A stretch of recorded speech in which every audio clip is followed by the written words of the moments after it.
Assalamualaikum warahmatullahi wabarakatuh dan selamat sore pemirsa TVRI Sulawesi Tengah. Saya Julius Efrain kembali hadir untuk program Bicara Langsung di hari ini Kamis 26 Agustus 2021. Dan pemirsa, di tengah pandemi ini kami tentunya masih akan terus menginformasikan kepada Anda hal-hal yang bersifat motivasi ataupun juga edukatif begitu. Terutama kalau kita berbicara tentang satu hal yang ini memang terus menjadi perbincangan begitu setiap tahun, bahkan ada penyelenggaraan World AIDS atau Hari AIDS sedunia begitu. Nah, kita akan bahas begitu pemirsa tentang bagaimanakah kemudian pengendalian dan penanganan HIV/AIDS di Sulawesi Tengah khususnya ini di masa pandemi COVID-19.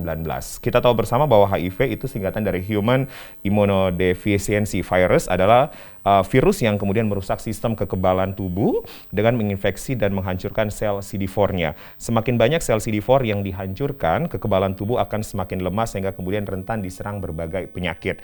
Nah, infeksi HIV yang tidak segera ditangani akan berkembang menjadi kondisi yang sangat serius yang kemudian disebut dengan AIDS atau Acquired Immune Deficiency Syndrome, dan AIDS ini adalah stadium akhir dari infeksi virus HIV.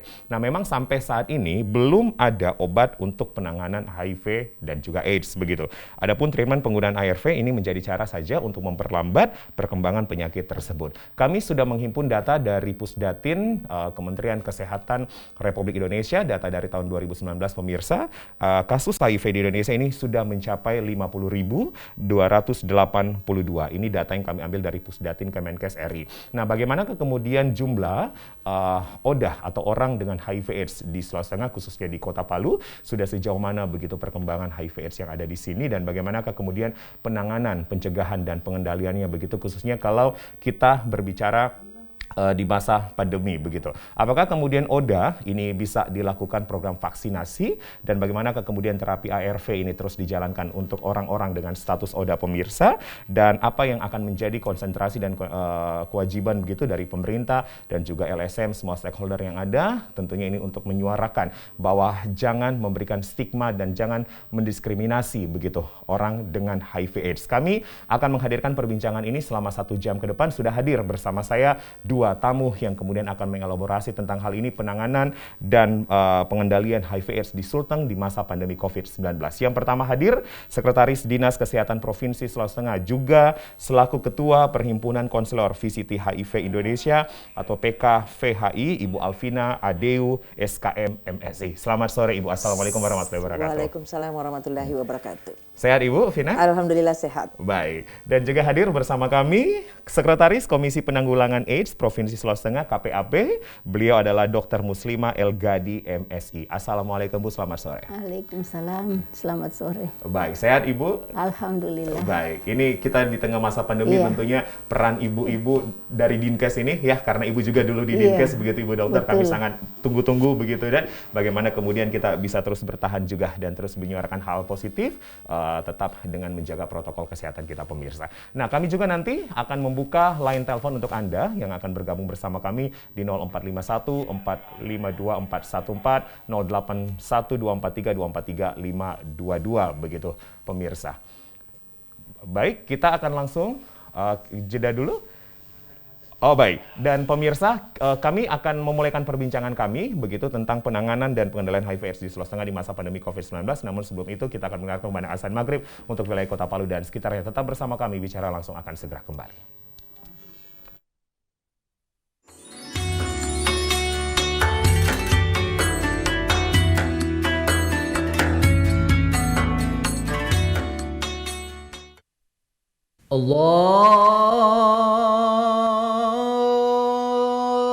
Allahu Akbar, Allahu Akbar, Allahu Akbar,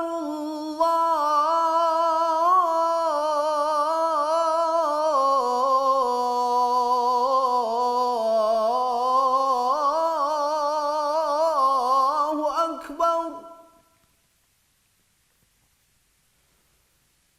Asyhadu an la ilaha illallah.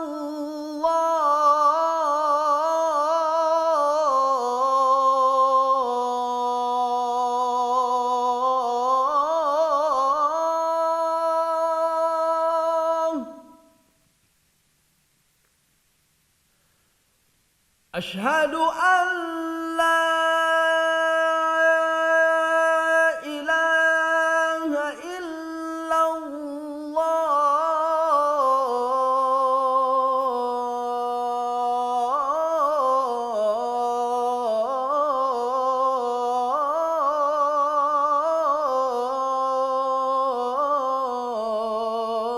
الله أشهد أن محمدا رسول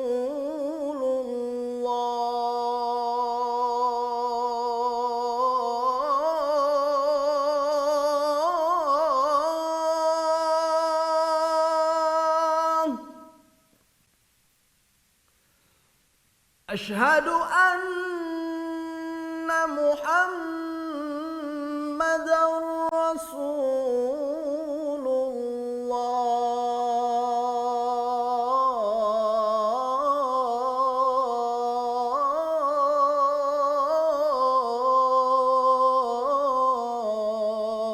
الله حي على الصلاة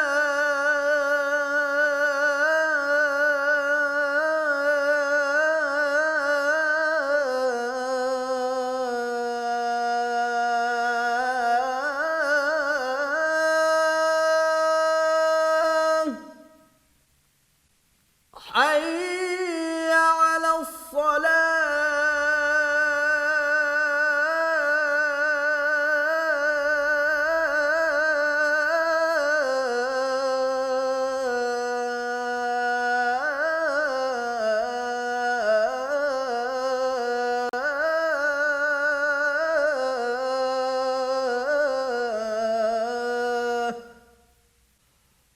حي على الفلاح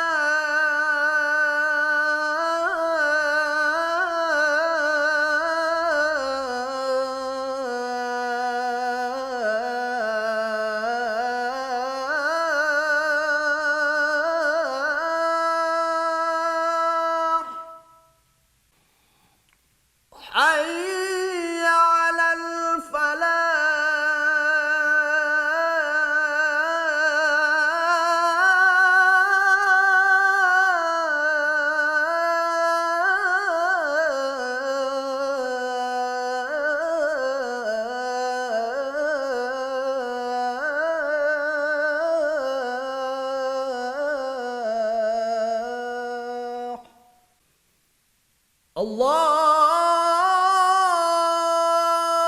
الله أكبر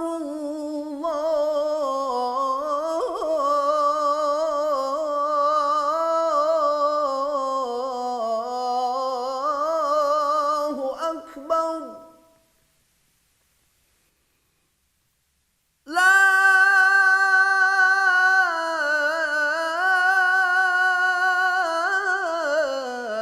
إله إلا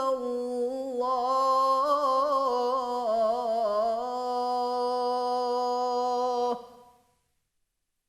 اللهم رب هذه الدعوة التامة والصلاة القائمة آت سيدنا محمدا الوسيلة والفضيلة والشرف والدرجة العالية الرفيعة وابعثه المقاما محمودا الذي وعدته إنك لا تخلف الميعاد.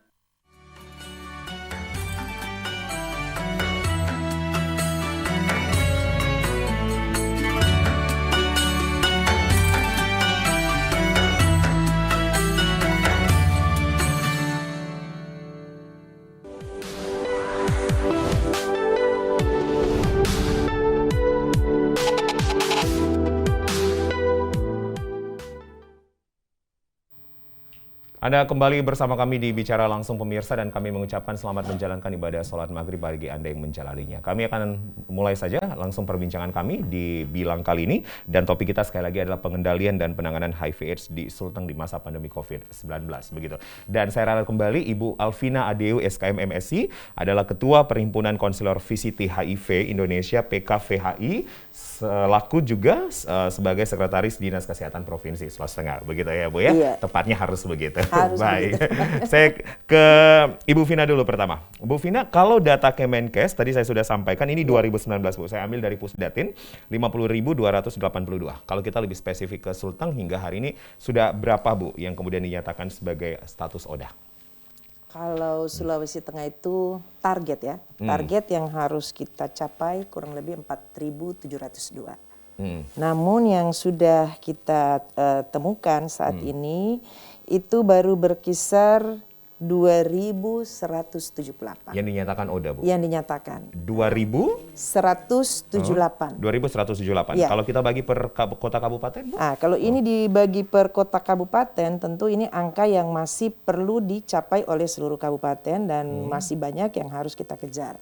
Kita masih memiliki 2.000 lebih yang belum muncul ke permukaan. Oke. Karena HIV/AIDS ini kan ibarat fenomena gunung es. Nah ini kalau untuk seluruh kabupaten kota kan ditemukannya baru 2.178. Enggak, artinya kalau kita bagi kota kabupaten Kalau itu dibagi ke bagaimana, Bu? kota Palu kabupaten berapa? ini Kabupaten lain?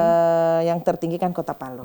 Ada berapa yang kasus, tertinggi Kota Palu ini kurang lebih 1.004. Kemudian Banggai 246. Kemudian Sigi itu 168, kemudian Poso 151.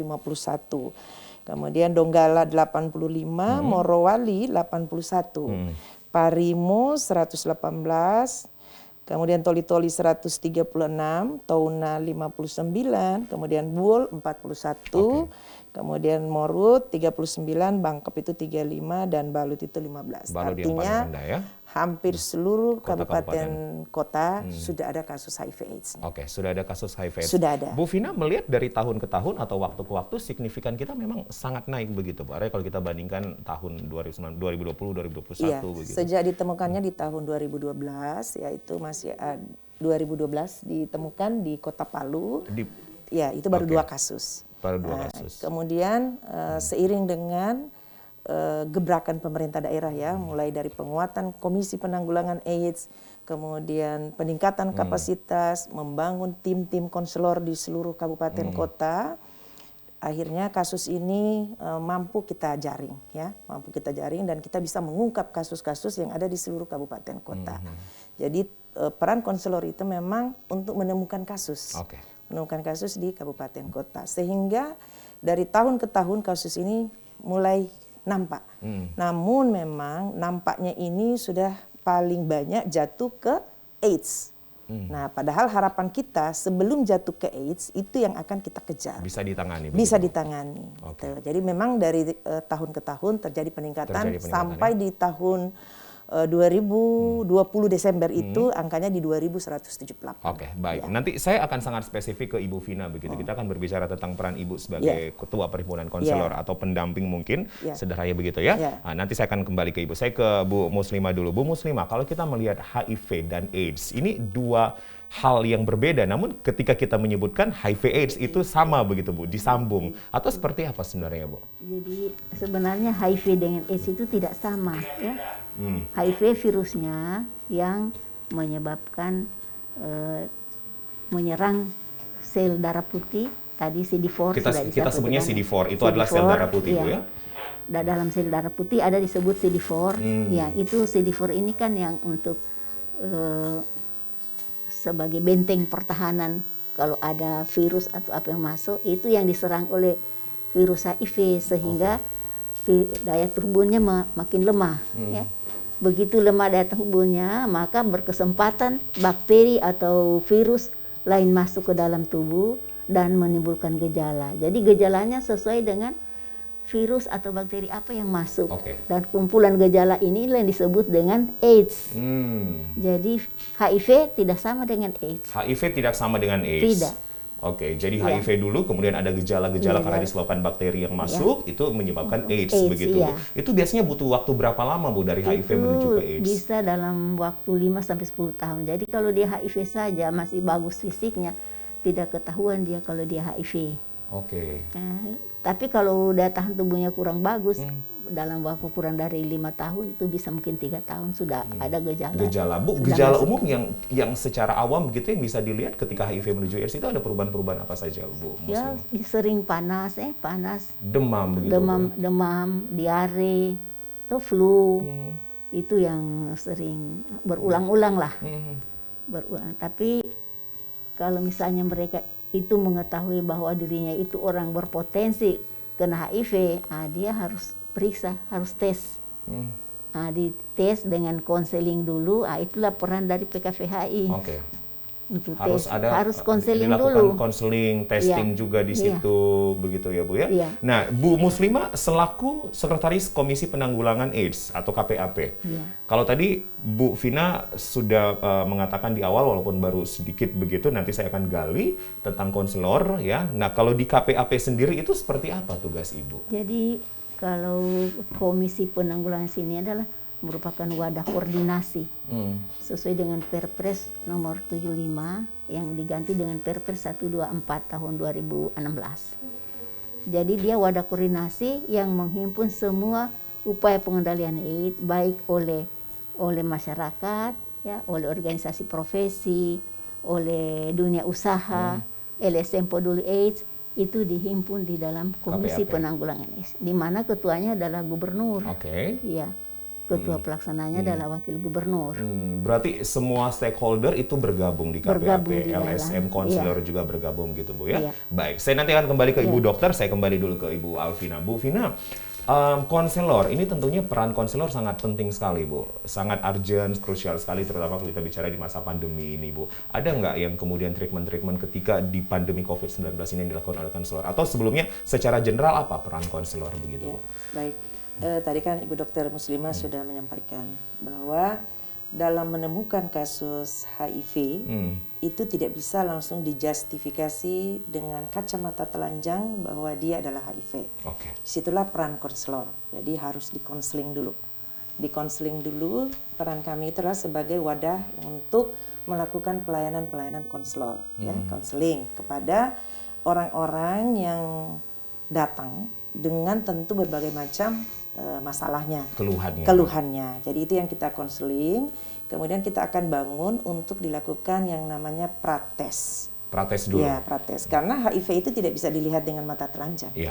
Karena orangnya masih dalam kondisi gagah, ya, masih dalam kondisi staminanya masih bagus. Ketika virus masuk, itu belum langsung sakit. Ya, jadi bisa saja orang yang masih dalam kondisi fit, masih cantik, masih gagah, masih maco dan lain sebagainya, sebetulnya di dalam tubuhnya sudah ada virus, virus HIV. Olehnya itu dilakukan konseling.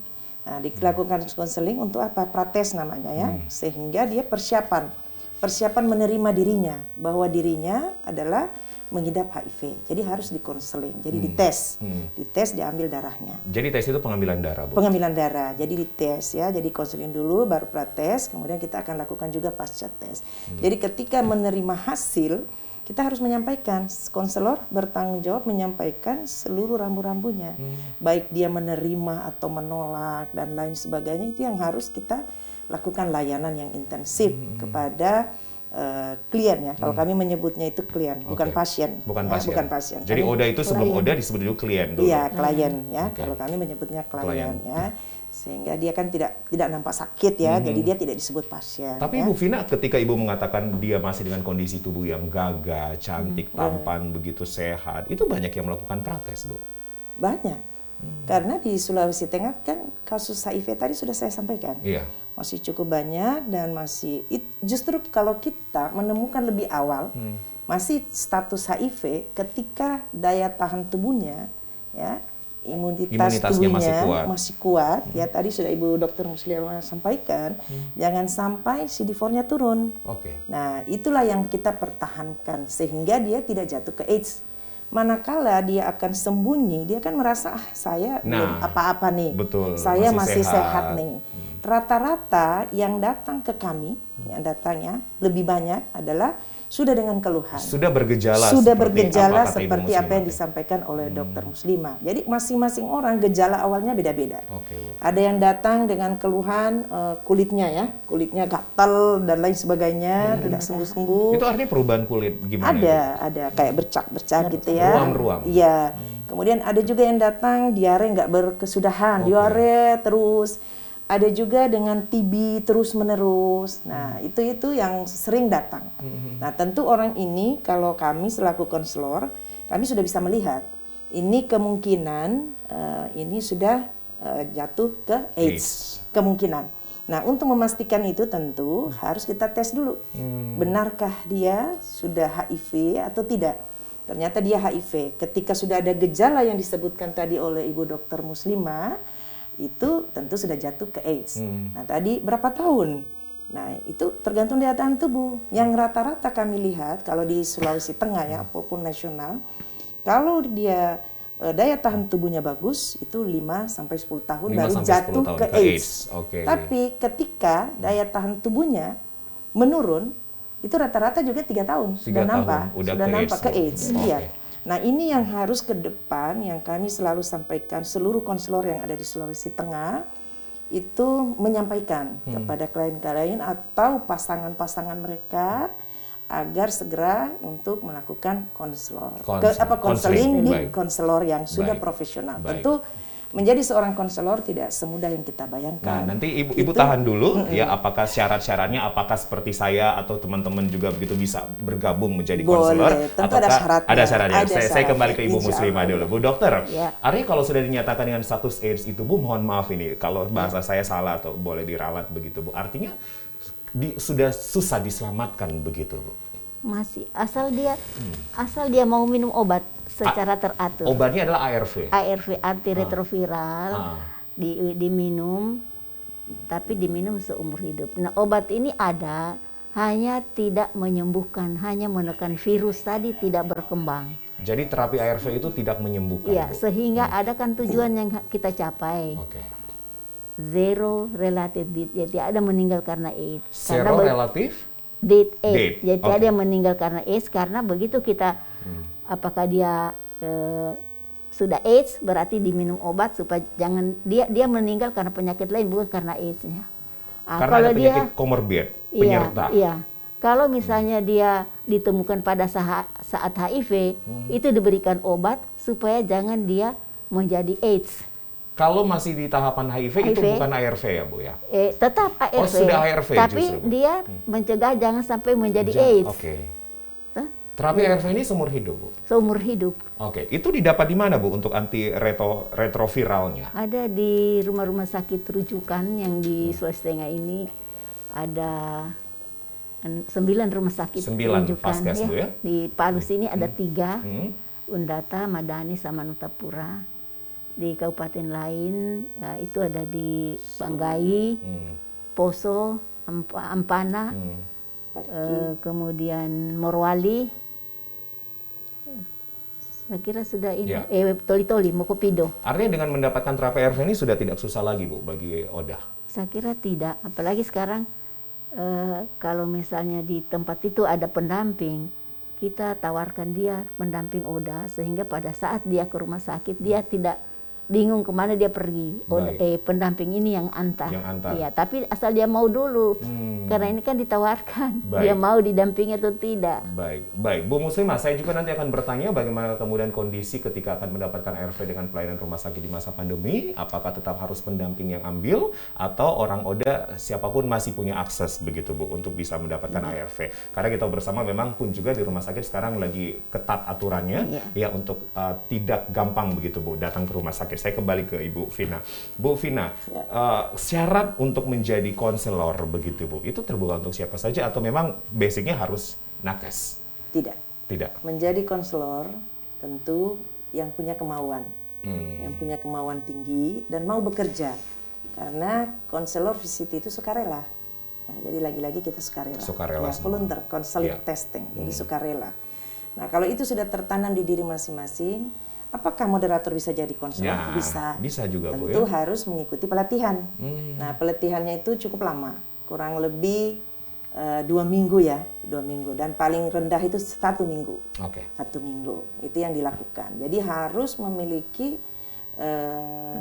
pengetahuan, harus memiliki pengetahuan terkait dengan apa yang dimaksud dengan HIV, bagaimana tata cara untuk konseling prates dan pasca tes, bagaimana menghadapi klien-klien kita, itu semuanya ada SOP-nya. Nah, itu baru dikeluarkan sertifikat secara nasional, Legalitasnya legalitasnya. Jadi baru dia bisa disebut sebagai seorang konselor. Nah, itu kemudian seorang konselor ini tentu mempunyai tugas tadi, bagaimana menyampaikan kepada kliennya untuk tidak jatuh ke AIDS. Karena program pemerintah itu kan ada yang disebut tadi sudah disinggung juga oleh Dr. Muslimah, ada yang namanya 3-0. 3-0 D, gitu Ya, 3-0. Jadi 3-0 itu kita harusnya 0 kasus infeksi baru HIV. Kemudian 0 kematian karena AIDS. Kemudian 0 diskriminasi. Nah, jadi ini yang yang paling 3 penting, Bu. ini yang harus dipatuhi ataupun dicatat untuk kita lakukan langkah-langkah percepatan di Sulawesi Tengah. Dan ini tugas konselor semuanya, Bu. Ya, tugas konselor itu melakukan penguatan. Penguatan capacity building, ya? Iya, penguatan bagaimana mengungkap kasus-kasus HIV dan mengajak orang agar mau dites. Nah, sekarang kan yang mau dites ini kadang ada yang datang dengan sendirinya, namun rata-rata yang datang sudah dengan gejala. Sudah dengan gejala AIDS. Ada juga yang datang ada dengan keraguan-raguan. Apakah saya ini sudah HIV atau tidak? Ya. Itu ada. Ada Baik. juga yang datang demikian karena dia merasa bahwa dirinya Masih sehat. atau pernah melakukan hal-hal yang menurut si kliennya ada hal-hal yang menyimpang di dalam Baik. dirinya. Karena Ibu, kalau ya. kita melihat penularannya itu kan tentu dari cara masuk virus itu dengan cairan.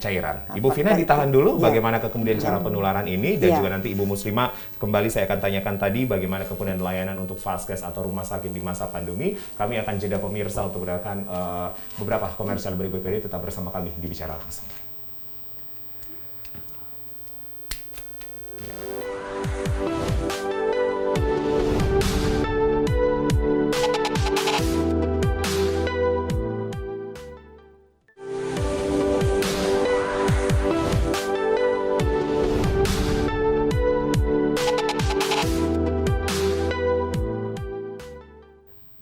Kembali bersama kami di Bicara Langsung pemirsa, dan kami juga membuka untuk Anda yang ingin bergabung bersama kami menyampaikan opini Anda di 0451452414 atau di 081243243522. Anda bisa melihat di layar televisi Anda. Saya akan kembali ke Ibu Vina.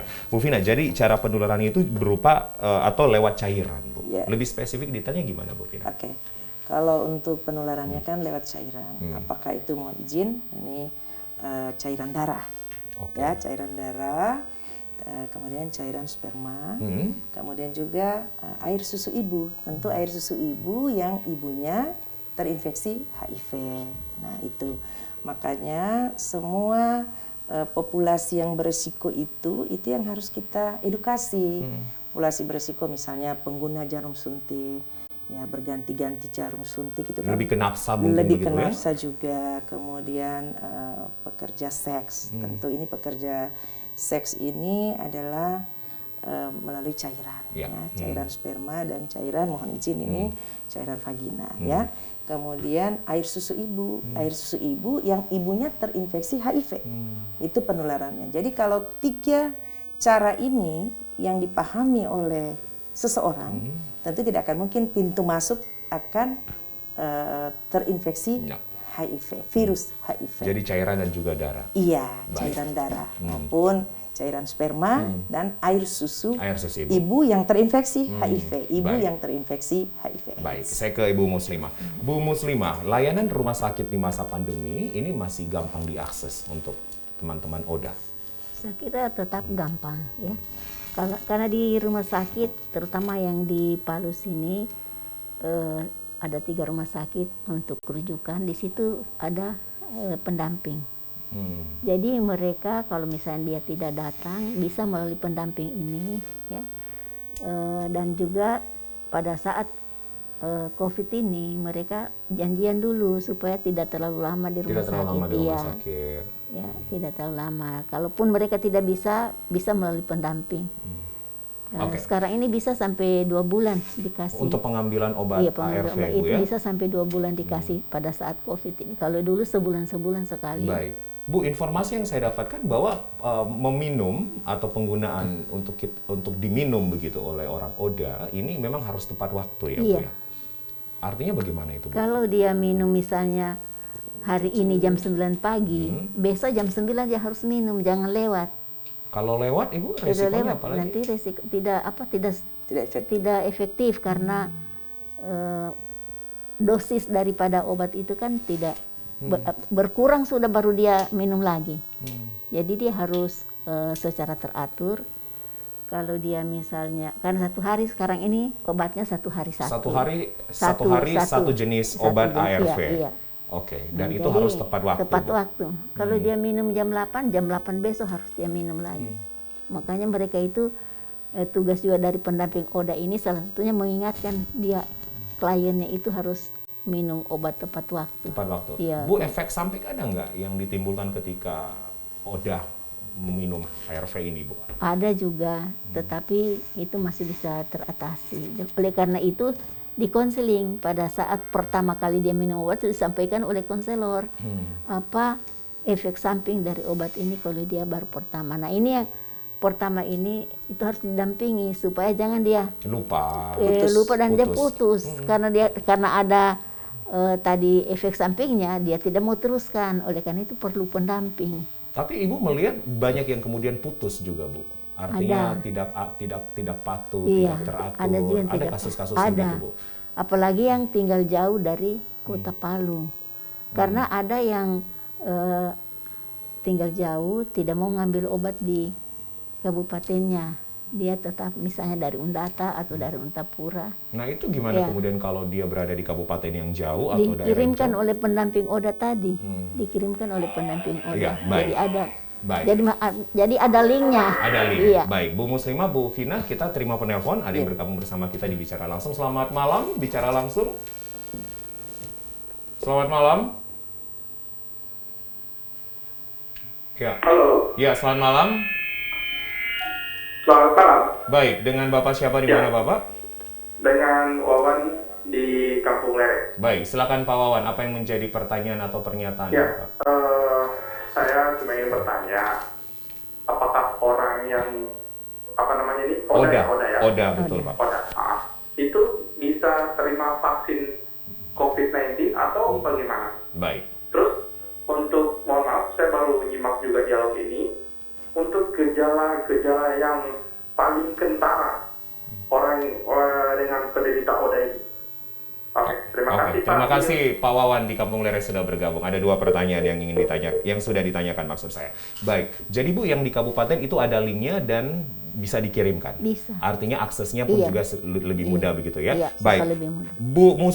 Bu Dokter dan Bu Vina, ini kita punya 2 pertanyaan. Mungkin pertanyaan kedua tadi sudah dijawab oleh Ibu Muslimah sebenarnya, tapi silakan diulang lagi Bu. Gejala-gejala yang paling umum Iya. yang bisa dilihat secara awam seperti Iya, apa Bu? gejala-gejala yang paling umum itu adalah sesuai dengan kuman atau virus APMAS tadi. Kalau dia misalnya TBC, biar dikasih obat TBC dia tetap batuk, tidak mau berhenti batuknya, ya.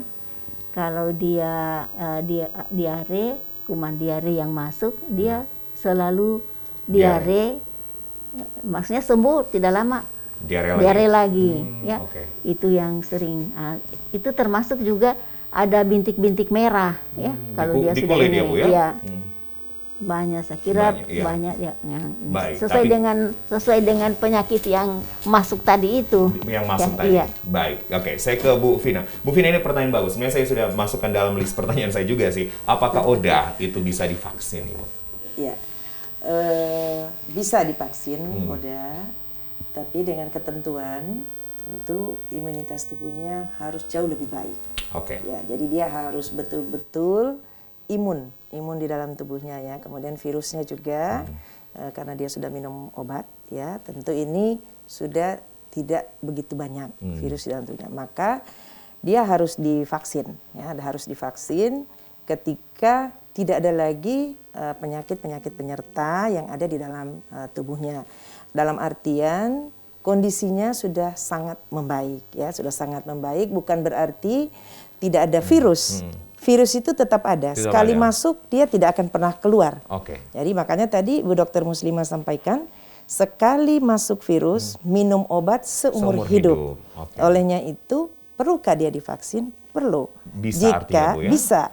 Bisa divaksin ketika imunitas tubuhnya sudah baik. Tentu itu dia tidak harus langsung, saya udah sehat nih, saya mau divaksin. Tidak. Tentu itu melalui konseling. Nah, kemudian tetap ada di konselor juga, tetap Bu? di konselor juga. Kemudian ada pendamping. Jadi selain konselor ada pendampingan. Artinya keluhan-keluhan sakit, keluhan-keluhan sehat itu juga disampaikan kepada pendamping, dan kita tentu selalu follow up. Selalu follow up bagaimana kondisinya, bagaimana tanda-tanda atau keadaan umumnya, itu semuanya di follow up melalui pendamping dan dievaluasi juga oleh konselor. Saat ini di Palu sendiri atau di Sulteng sudah ada ODA yang divaksin? Belum ada. Dari catatan Selama belum ada. ini catatan kami belum ada, ya? yang divaksin, ya. Kemungkinan barangkali ya masih ada rasa takut, ya, mungkin merasa juga belum begitu sehat atau apa, ya ketakutan itu masih ada. Yang tidak HIV saja juga masih ketakutan, apalagi masyarakat biasa masih takut, karena Bu, ya? dia merasa di dalam tubuhnya ada virus, kemudian dia divaksin lagi, dimasukkan lagi virus yang dilemahkan tadi kan. Nah, jadi memang mindset ini tugas kami mengedukasi. Kita harus begitu, Bu, ya? kita harus kuatkan hati mereka bahwa Anda tuh sudah bisa divaksin. Tapi selama ini belum ada yang divaksin kalau penderita dengan ODA. Dari Dinkes sendiri, Bu, artinya ada ajakan begitu untuk ODA yang ketahanan imunitas tubuhnya baik untuk melakukan vaksinasi, karena ini program pemerintah juga begitu, Bu? Ada. Dinkes sudah punya? Ada. Gitu? Ajakan itu tentu melalui konselor dulu. Iya. Ajakan Dinkes tidak ada menspesifikasi orang dengan ODA harus sudah divaksin. Tidak, masyarakat. Jadi kan ajakan pemerintah daerah itu adalah masyarakat. Jadi tidak boleh menyebut ajakan untuk HIV/AIDS. Tetap masyarakat. Nah, karena kalau kita menyebutnya HIV, berarti kita ada lagi ada stigma di dalamnya. Ada stigma lagi. Olehnya itu untuk mengajak mereka ini tidak boleh digaungkan, digemakkan. Orang dengan HIV/AIDS harus divaksin. Tidak. Karena mereka tidak boleh. Karena itu kita membuka yang tidak boleh disampaikan ke layanan, karena memang kita sudah ada inform consent, ya, yang disepakati bersama hal-hal apa yang boleh diungkap ataupun yang dimuat. Ketika dia setuju bahwa saya adalah ODA, saya sudah sehat dan saya mau divaksin. Nah, itu tugas kami untuk melakukan testimoni. Nah, itu. Jadi kalau memang kami juga selalu mengedukasi. Apakah udah sehat, udah sanggup, sudah mau divaksin? Nah, tentu kita harus sampaikan. Disampaikan juga ketika divaksin nanti reaksinya seperti ini. Jadi harus kita kuatkan hatinya. Yang sehat saja kan takut divaksin. Betul. Jadi benar-benar seorang konselor ini menjaga kerahasiaan data begitu, ya. Harus. Artinya tidak ada ajakan spesifik ke ODA. Kalau tidak dijaga rahasianya, dia tidak akan datang ke kita. Makanya banyak itu yang lost follow up dan yang tidak mau minum obat tadi karena apa? Tidak melalui konseling yang ketat. Begitu minum obat satu kali ada reaksi dan lain sebagainya, dia langsung putus. Nah, itu banyak. Di Sulawesi Tengah ada nggak? Ada yang lost follow up. Seperti tadi disampaikan oleh Ibu Dokter. Iya. Jadi peran kita semua memang harus menyampaikan. Dan diskriminasi ini yang harus kita stop. Sehingga dia bisa terbuka dengan kita. Nah, kalau kita selalu diskriminasi, dia akan menutup diri.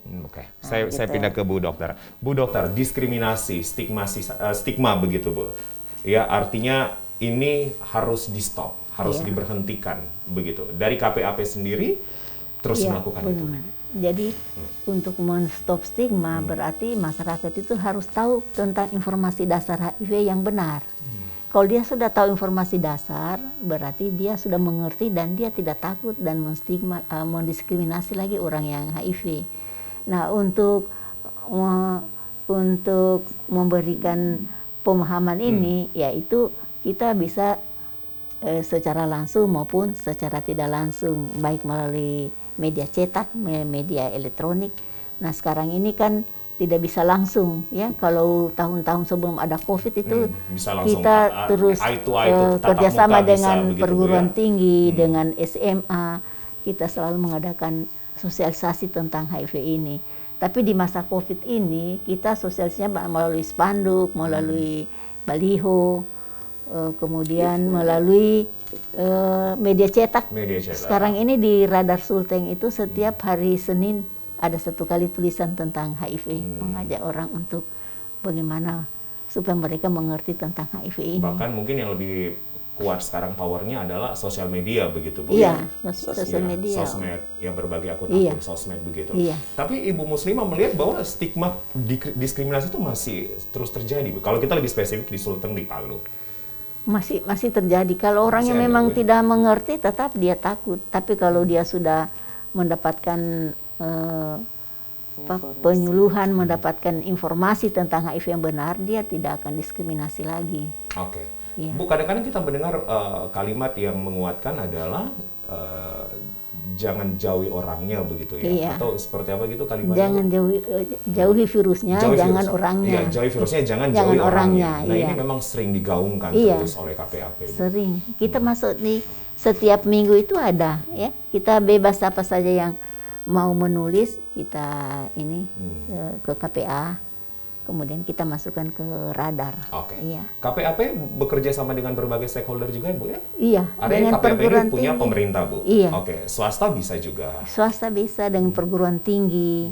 Kita ada MOU dengan perguruan tinggi, sehingga kita harapkan setiap perguruan tinggi itu kalau ada mahasiswa yang baru itu tetap ada informasi HIV yang diberikan. Oke.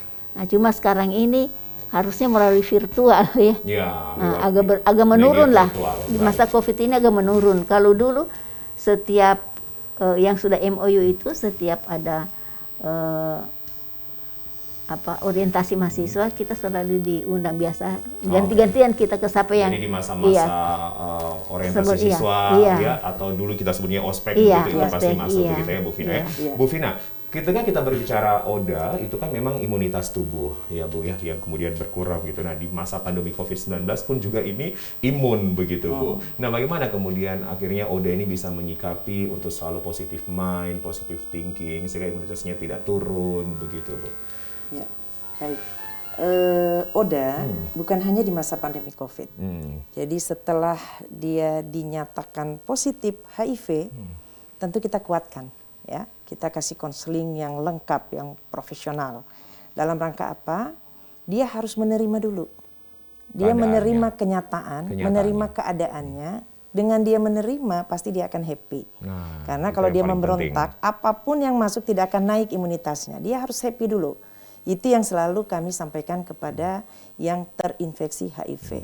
Ketika dia terinfeksi, kita tidak bekali, kita tidak konseling yang ketat, dia akan murung.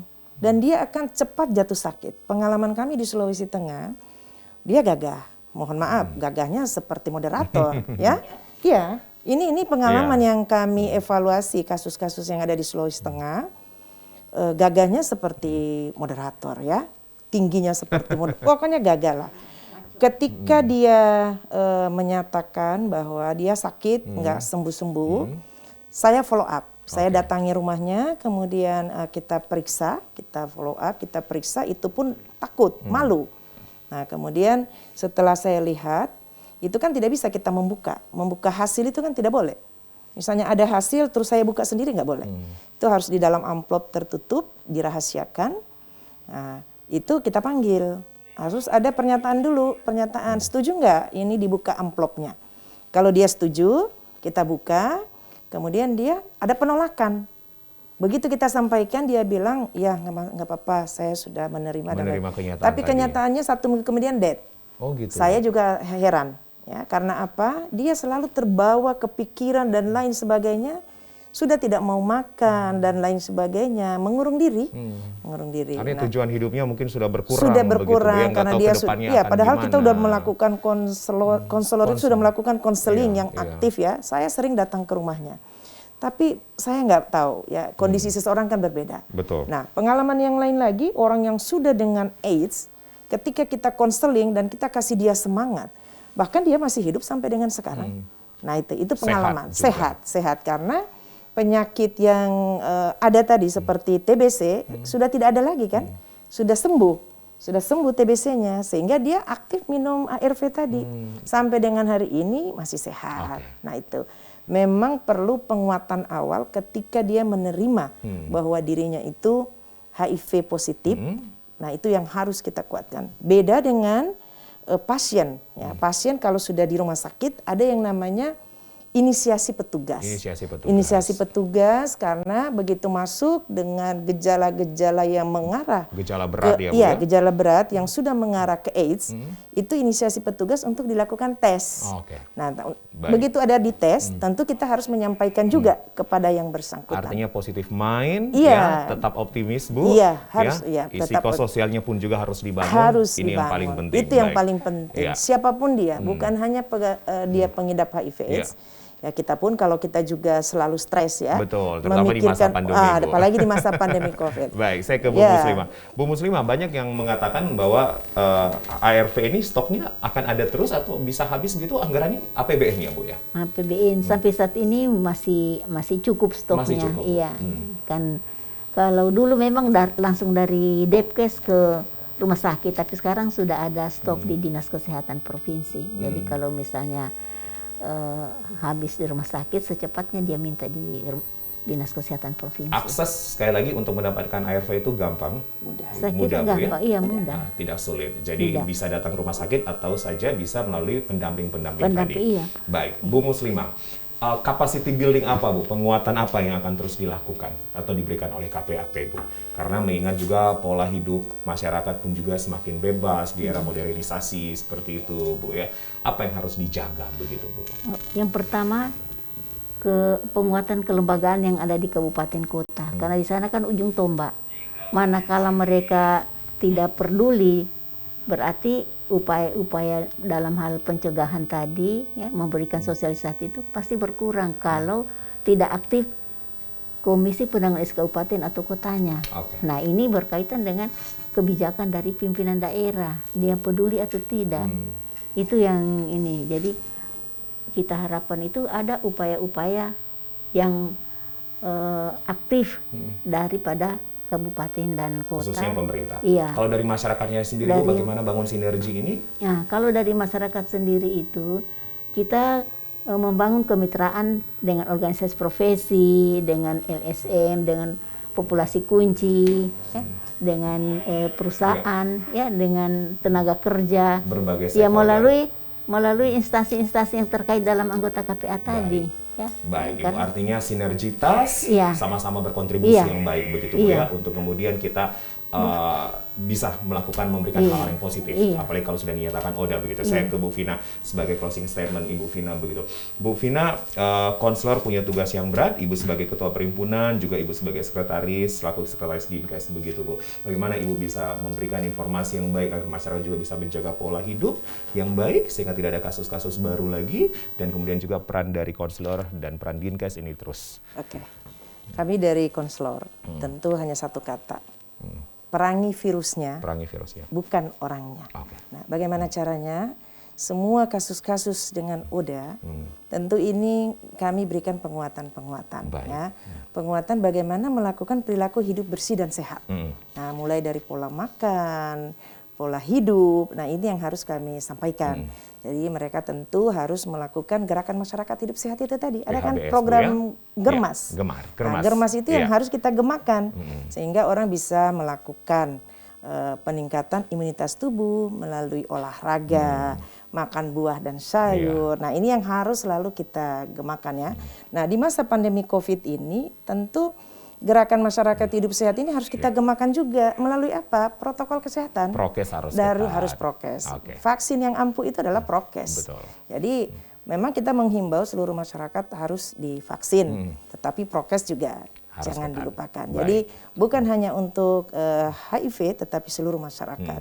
Intinya memang untuk yang pengidap HIV, saya selalu menyampaikan stop diskriminasi. Stop stigma yang buruk, stop diskriminasi. Lagi-lagi perangi virusnya bukan orangnya. Nah itu, dan kami selalu menyiapkan layanan-layanan baik itu secara home care, home care ya. juga kami lakukan Ya. dengan pendampingan-pendampingan. Dan memang di awal-awal Singkat itu, saja, Bu Vina. ya, Iya. di awal-awal itu kami memang gencar-gencarnya melakukan melalui media sosial. Apalagi Itu di ya. zaman pandemi Di zaman virtual, pandemi COVID. online semuanya Iya. lewat sosmed begitu ya. Iya, Baik, iya. terima kasih Ibu-ibu, ini luar biasa ya, informasi dan edukasinya buat kami ya, penanganan dan pencegahan HIV/AIDS di Sulawesi Tengah di masa pandemi COVID-19. Terima kasih Bu Alvina Adeu SKM MSI, Ketua Perhimpunan Konselor VCT HIV, juga selaku Sekretaris Dinkes Provinsi. Terima kasih Ibu Muslimah, Dr. Muslimah Elgadi MSI, Sekretaris Komisi Penanggulangan AIDS Provinsi Sulawesi Tengah. Sehat-sehat Ibu berdua ya. Baik, sampai ketemu lagi. Dan pemirsa, inilah yang menjadi akhir dari dialog kami di Bicara Langsung malam hari ini. Terima kasih Anda sudah menyaksikan. Semoga ini bermanfaat untuk Anda. Saya Julius Efrain pamit. Wassalamualaikum warahmatullahi wabarakatuh. Selamat malam. Sampai jumpa.